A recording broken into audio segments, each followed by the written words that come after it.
স্বাগতম জনাইছো আপুনি চাই আছে ইভিনিং হেডলাইন ষ্টুডিঅত মই গীতাশ্ৰী আৰু প্ৰথমে আপোনালোকক জনাম বিৰোধী ঐক্য মঞ্চ ইণ্ডিয়াৰ খবৰ লোকসভা নিৰ্বাচনক লৈ সাজু হৈছে এতিয়া বিৰোধী শক্তি আৰু মুম্বাইত 28টাকৈ বিৰোধী ৰাজনৈতিক দলৰ যি নেতাৰ উপস্থিতিত গঠন কৰা হৈছে এখন সমন্বয় কমিটি ইণ্ডিয়াৰ এই সমন্বয় কমিটি আৰু 14 জনীয়া এই সমন্বয় কমিটিখনত আছে কংগ্ৰেছৰ কেসি বেনুগোপাল লগতে আছে এনসিপিৰ শৰদ পাৱাৰ ডিএমকে টিআৰ বালু আছে জেএমএমৰ হেমন্ত সোৰেন আছে ইফালে শিৱসেনাৰ সঞ্জয় ৰাউত আছে আৰজেডিৰ তেজস্বী যাদৱক সন্নিবিষ্ট কৰা হৈছে ইয়াত বাটেও অন্তৰ্ভুক্ত হৈছে টিএমচিৰ অভিষেক বেনাৰ্জী আছে আপৰ ৰাঘৱ চড্ডা আছে ইফালে এছপিৰ সমাজবাদী পাৰ্টিৰ জাভেদ আলী খান আছে এই কমিটিখনত আৰু জেডিইউৰ লलन সিং লগতে সিপিআইৰ ডি ৰাজা আছে এনচিৰ ওমৰ আব্দুল্লাহ আছে টিডিপিৰ আছে মেহবুবা মুফতি আৰু সিপিআইএমৰ এগৰাকী সদস্য এই 14 জনীয়া যি কমিটি এই কমিটিখনত তেওঁলোক অন্তৰ্ভুক্ত হৈছে লোকসভা নিৰ্বাচনক লৈ এই ধৰণে এতিয়া সাজু হৈছে মুম্বাইত 28টাকৈ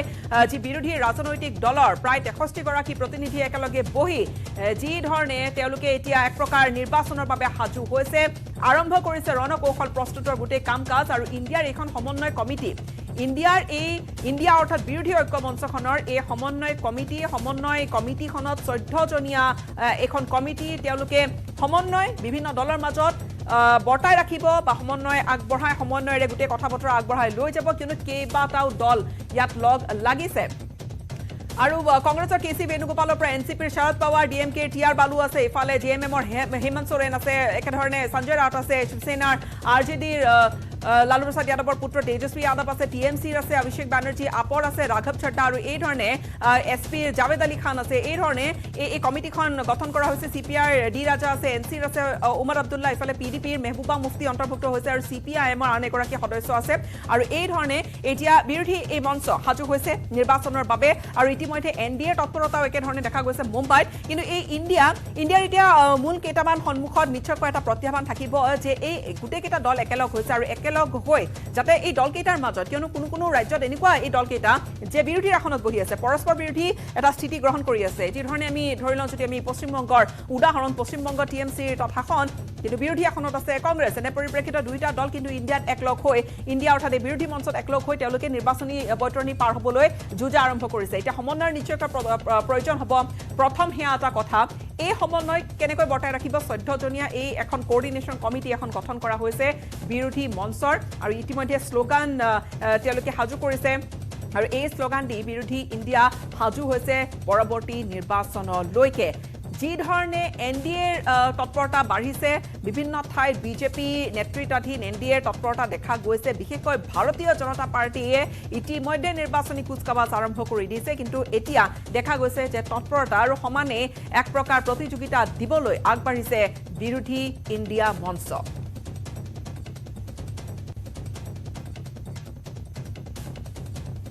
मेंबर सिर्फ उसके नाम मैं आपके सामने पढ़ लेता हूं Shri KC Venugopal Indian National Congress Shri Sharad Pawar ji NCP Shri TR Baalu DMK Shri Hemant Soren Jharkhand Mukti Morcha Shri Sanjay Raut Shiv Sena Shri Tejashwi Yadav RJD Shri Abhishek Banerjee TMC Raghav Chadha AAP Javed Ali Khan Samajwadi party Lalan Singh Janata Dal united D Raja CPI Omar Abdullah National Conference Mehbooba Mufti PDP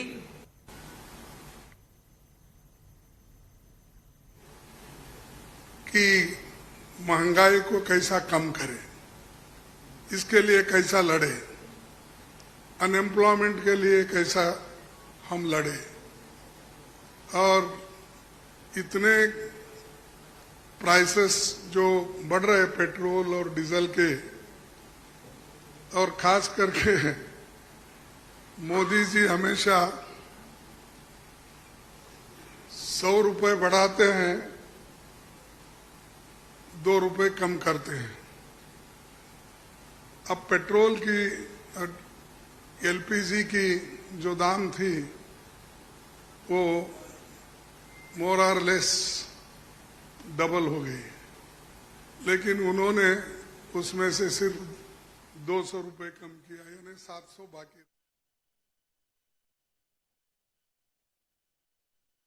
करके रोजगार ढूंढ रहा है, उसके पास रोजगार नहीं है। और वो जब सरकार के पास जाता है तो पता चलता है कि सारी सरकार एक ही आदमी के लिए काम कर रही है। सारी सरकार भ्रष्टाचार में डूबी हुई है। आज हमारे लोगों के घर का खर्चा नहीं चल रहा, लोगों के आमदनी नहीं है, आमदनी उतनी है, खर्चे बढ़ते जा रहे हैं। सरकार के पास जाते हैं, पूरी सरकार एक ही आदमी के लिए काम करने में लगी हुई है। इससे ज्यादा अहंकारी सरकार आज तक कभी नहीं हुई। और ये लोग अपने आप को भगवान से भी बड़ा समझने लग गए हैं। और जब कोई आदमी अपने आप को भगवान से बड़ा समझने लगता है तो फिर उसका पतन भी जल्दी होता है। मुझे बेहद खुशी है कि इंडिया अलायंस में सब लोग आपस में जुड़ रहे हैं। एक चीज मैं देख रहा हूं, बहुत बड़ी बड़ी ताकतें, अब सबको लगने लगा है कि ये इंडिया अलायंस मोदी सरकार के आने वाले समय में मोदी सरकार के पतन का कारण बनने वाला है। तो बहुत बड़ी बड़ी ताकतें इस इंडिया अलायंस को तोड़ने में लगेंगी, बहुत बड़ी बड़ी ताकतें। पिछले कुछ दिनों से मैं देख रहा हूं, जबरदस्ती क्या दिखाया जाएगा, इसकी उसके से लड़ाई हो गई, उसकी उससे लड़ाई हो गई, जबरदस्ती दिखाने की कोशिश की जाएगी, जबरदस्ती दिखाने की कोशिश की जाए। मैं पिछली 3 मीटिंग अटेंड कर चुका, मैं आपको पूरी जिम्मेदारी के साथ कह सकता हूं, जितनी अच्छे से और जितने प्यार और मोहब्बत से सारी मीटिंग्स हुई हैं, किसी के साथ लड़ाई नहीं है। और यहां पे जितने लोग बैठे हैं कोई पद के लिए नहीं आया, सब 140 करोड़ लोगों के इस भारत देश को बचाने के लिए आए हैं, इसको तरक्की के रास्ते पे ले जाने के लिए आए हैं। कोई यहां पे पद के लिए नहीं आया है। सो मुझे बेहद खुशी है, 2 दिन की हमारी मीटिंग बहुत अच्छी रही और सबने आगे बढ़ बढ़ के आज मीटिंग में जिम्मेदारियां ली हैं। किसी ने सीट शेयरिंग करवाने की जिम्मेदारी ली है, किसी ने मीडिया की जिम्मेदारी ली है, किसी ने सोशल मीडिया की जिम्मेदारी ली है, किसी ने कैंपेन डिजाइन करने की जिम्मेदारी ली है। मुझे पूरी उम्मीद है कि आने वाले समय के अंदर पूरा भारत इकट्ठा होगा और इस अहंकारी, भ्रष्टाचारी, तानाशाही सरकार का पतन का कारण बनेगा। बहुत बहुत शुक्रिया। भारत इकट्ठा हो रहा है, हो जाएगा। मैं अब आमंत्रित करता हूं हमारे प्रिय आदरणीय नेता लालू यादव जी।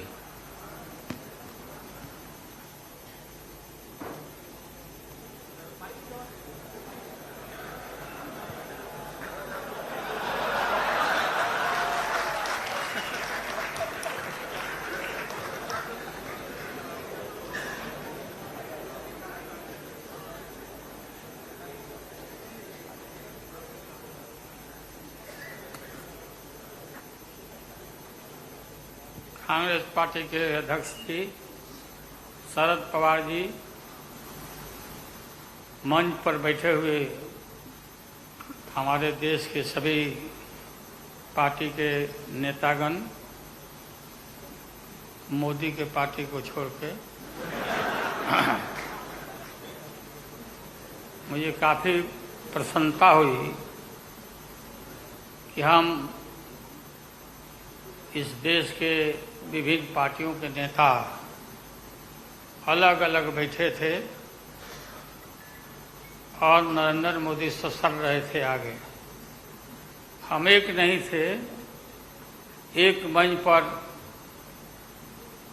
एक एक उम्मीदवार खड़ा नहीं होते थे, उसका खमियाजा देश को भुगतना पड़ा और मोदी काफ़ी इसका लाभ उन्होंने उठाया। हम शुरू से ही यह लड़ाई लड़ते रहे कि भाजपा हटाओ, देश बचाओ। भा मने भाजपा, ज मने जलाओ और पा मने पार्टी, बोलते रहते थे। ये बात सही हो रहा, सही निकल रहा। इस देश में माइनॉरिटी सुरक्षित नहीं है। क्या क्या हुआ आपको मालूम होगा इस देश में क्या हो रहा है कि आज हमारे अल्पसंख्यक भाई सुरक्षित नहीं है, महसूस नहीं कर रहे हैं। अच्छा, देश में गरीबी बढ़ रही है, महंगाई बढ़ रही है, 60 रुपया किलो भिंडी हो गया। भिंडी, टमाटर का जो हाल है सो जानते ही हैं, जबकि टमाटर में कोई स्वाद भी नहीं है इनके राज में।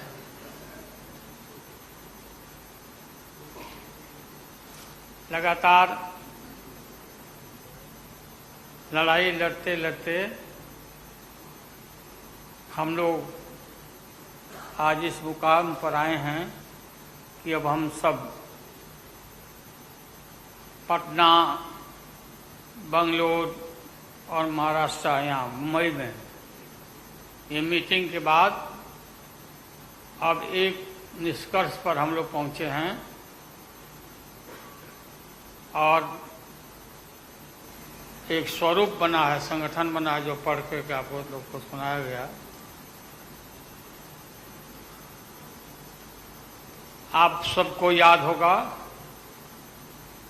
कि कितना झूठ बोल करके, कितना अफवाह फैला करके इस सत्ता में लोग आए थे। मेरा भी नाम उस समय और देश के नेताओं का नाम इन लोगों ने यह प्रचारित किया था कि इन लोगों का पैसा स्विस बैंक में जमा है, स्विस बैंक में। और मोदी जी बोले कि हम आएंगे और स्विस बैंक का पैसा ला करके हम देश के तमाम लोगों को, हर के को खाता खुलवाया कि 5-5 लाख रुपया जमा करेंगे, 15-15 लाख रुपया। हम भी झांसा में आ गए और हमने भी अपना खाता खुलवाया। मेरे 7 बेटियां, 2 बेटा और पति पत्नी दोनों मिला के 11 हो जाते हैं। देखा कि भाई 15 से गुना कर दीजिए, पैसा काफी मिल जाएगा। हमने तो पशुपालन में कोई पैमानी शैतानी भ्रष्टाचार नहीं किया, जो भ्रष्टाचार नरेंद्र मोदी कर रहे हैं, करा रहे हैं। सारे देश भर के लोग खाता खुलवा दिया, सब गरीब गुरबा आदमी प्रचारित करवाया इन लोगों ने। और मिला क्या, सो देश के लोगों को मालूम होगा, आप लोगों को भी मालूम होगा, आप लोग में से भी खुलवाए होंगे आप लोग पर, प्रेस के लोग भी। हो सकता है भाई मिल जाए, पैसा है देश का तो मिल जाए, वापस आ जाए। ये पैसा नहीं, सब इन्हीं लोगों का पैसा था। अभी काफी जय जयकार हो रहा, होना चाहिए, वैज्ञानिकों का होना चाहिए। चंद्रयान पर लोग गए, सब घूमे फिरे लोग, हमारे वैज्ञानिक, देश का नाम ऊंचा हुआ। अब हमने सुना है कि मोदी जी अब ये सोच रहे हैं, और इसीलिए पहले ही लोकसभा का मीटिंग भी सुना, बुला दिया है। हमने ये सुना, किसी जिम्मेवार आदमी ने कहा कि भाई हम लोग तो अब इतना देश के वैज्ञानिक आगे देश को ऊंचा कर दिए, दुनिया में नाम हो गया। हम अपील कर रहे हैं इसरो के वैज्ञानिकों से, अपने देश के वैज्ञानिकों से, कि भाई मोदी जी को पीछे नहीं रहना चाहिए। इनको चंद्र लोक से की बात छोड़ो, अब सूर्यलोक पर इनको पहुंचाओ। पहुंच तो जाओ, हाँ, दुनिया भर में नाम हो जाएगा मोदी जी का। अमेरिका सब देश कहाँ पीछे छिटा जाएगा। राहुल गांधी जी घूमते रहते हैं अमेरिका में, कई एक देश में घूमे, इनको अवसर मिला है। तो ये भी देख लेगा कि भाई मोदी जी सचमुच में देश का नाम करने के लिए अब ये चल पड़े हैं आगे। दशहरा के बाद इसकी तैयारी कर लें, हमारी शुभकामना है कि चले जाएं। इतनी गरीबी है, गुरबा लोग हैं, बेकारी है, चारों तरफ फैला हुआ है और बोलते हैं कि देश आगे बढ़ गया, कि देश आगे बढ़ गया। देश के नेताओं को कोई भी ऐसा नेता नहीं छूटा है जिसको ईडी में, सीबीआई में ये ना फंसाए हों, सबको फंसा के। ये हम देखते थे पहले के जमाना में, सुनते थे कि जो बड़े लोग होते थे, सामंती लोग होते थे, वो गरीबों को और मिडिल क्लास के लोगों को मुकदमा में फंसा के और शासन करते थे। कोई इनकी आदत हो गई है और हम लोग डरने वाले नहीं हैं। हमने अपना किडनी ट्रांसप्लांट कराया है, कोई शौक से नहीं कराया है। डॉक्टरों ने कहा कि करा लो भाई। हमारी बेटी सिंगापुर में रहती है, उसने अपना किडनी दान दे दिया, जीवन दान दिया हमारी बेटी। और वहाँ इतना हम अपना शरीर का ऑपरेशन कराए हुए हैं, कोई ठिकाना नहीं। और पहले इस रोग के अलावा एशियन हार्ट इंस्टीट्यूट, डॉक्टर पंडा है यहाँ, नामी ग्रामी सर्जन हैं। 5-6 हमारा ऑपरेशन हो चुका है।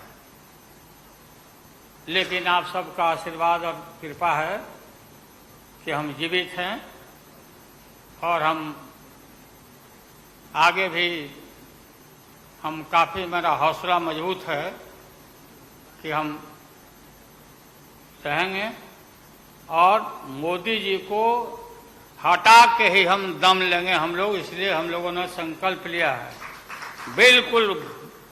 और सुन ले मोदी जी, अब आप समझ लेना कि पहले से मैं आपसे लड़ते आ रहा हूं, गुजरात के युद्ध के लड़ाई राइट के समय से। आपके और आपके गुरु, कौन अध्यक्ष है वो? हाँ?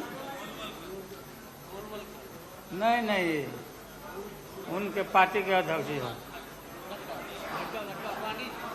अडवाणी जी को तो गिरफ्तार किया था, वो नहीं भाई। अरे अभी जो है मुझे अमित शाह, बताओ, ही कहा कि शाह नेता हो गए, कब का संघर्ष किया हुआ भाई। हम थे राज्यसभा में, थे उन दिनों में। भैरव सिंह शेखावत साहब जी उपराष्ट्रपति थे और दंगा जब हुआ तो चारों तरफ देश और दुनिया भर में यूरोपियन कंट्री ने अपने नागरिकों को मना कर दिया कि मत जाना उधर, भारत में मत जाना। और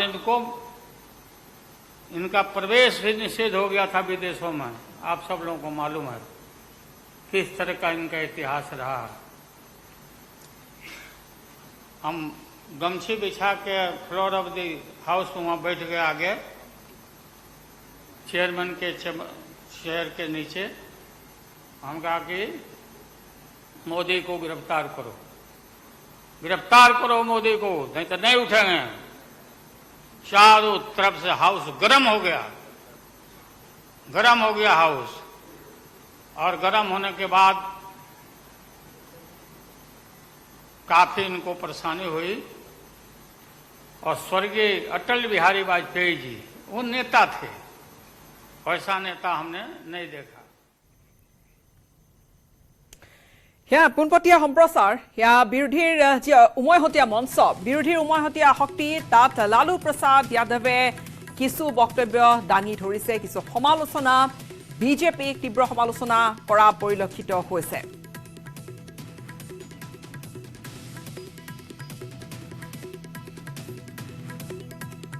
আন কিছু খবৰ আগবাঢ়িম। এক দেশ এক নিৰ্বাচন, এক দেশ এক নিৰ্বাচনী পেনেলৰ বাবে কমিটি গঠন কৰা হৈছে। আজিৰ তাৰিখৰ, আজিৰ দিনটোৰ এটা গুৰুত্বপূৰ্ণ খবৰ সেয়া, ৰামনাথ কোবিন্দ প্ৰাক্তন ৰাষ্ট্ৰপতিগৰাকীৰ নেতৃত্বত কমিটিখন গঠন হৈছে আৰু 2জন অৱসৰপ্ৰাপ্ত ন্যায়াধীশো থাকিব কমিটিত। আৰু ৰাজ্যসমূহৰ সৈতে কথা পাতিব কমিটিয়ে, আইনী আৰু ৰাজনৈতিক দিশত কমিটিয়ে ল'ব পৰামৰ্শ। এক দেশ এক নিৰ্বাচন বিষয়ত এই কমিটিখনে ভিন্ন ক্ষেত্ৰৰ লোকৰ পৰামৰ্শও গ্ৰহণ কৰিব এক দেশ এক নিৰ্বাচন কিদৰে ফলপ্ৰসূ হ'ব পাৰে এই সন্দৰ্ভতো কৰিব আলোচনা ৰাজনৈতিক দল ভিন্ন ক্ষেত্ৰৰ লোকৰ পৰা গ্ৰহণ কৰা হ'ব পৰামৰ্শ এক দেশ এক নিৰ্বাচনৰ বিষয়টোক অবাস্তৱ আখ্যা দিছে বিৰোধীয়ে আৰু এয়া বিৰোধীক নিশেষ কৰাৰ এটা ষড়যন্ত্ৰ আখ্যা দিছে বিৰোধী শিবিৰে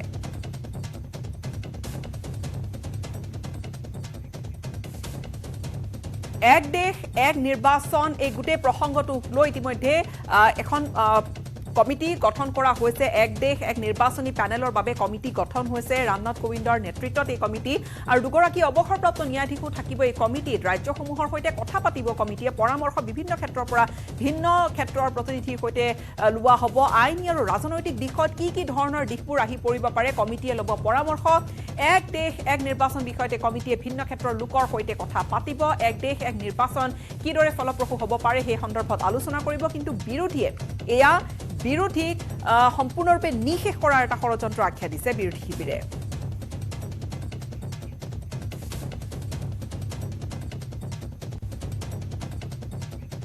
সময়খিনিতে এটা চমু বাণিজ্যিক বিৰতিৰ